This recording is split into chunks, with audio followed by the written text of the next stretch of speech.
श्री स्वामी समर्थ. आज आपण बघणार आहोत मावा केक. एकदम टेस्टी आणि सोप्या पद्धतीने मी इथं मावा केक तयार केला आहे. त्याची डिटेल रेसिपी लॉंग व्हिडिओला भेटून जाईल. बघा इथं कढईत मी मावा घेतलाय, त्याला छान गरम केलंय कमी गॅसवर. असं पातळीपर्यंत त्याला हलवत राहायचं म्हणजे तो खाली लागणार नाही.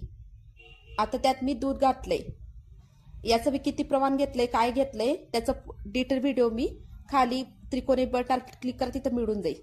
तूप घातलंय, साखर घातली आणि याला छान आपण ढवळून घेऊ. बघायचं असं मिश्रण तयार होईल, एकजीव करायचं. इथं गाडीत मी मैदा घेतला, बेकिंग पावडर बेकिंग सोडा घेऊन घेतलाय. आता याला छान गाळून घेतलं. तोपर्यंत इथं कढईत गरम करायला घेतलंय मी. आता इथं मी जे मिश्रण आहे आपलं ते मैद्याच्या मिश्रणात टाकून छान याला छान ढवळून घेऊ. थोडं थोडं टाकायचं, एकदम नाही टाकायचं, किती लागतं पण ते प्रमाण बरोबर आहे, पूर्णच लागून जाईल त्याला. असं छान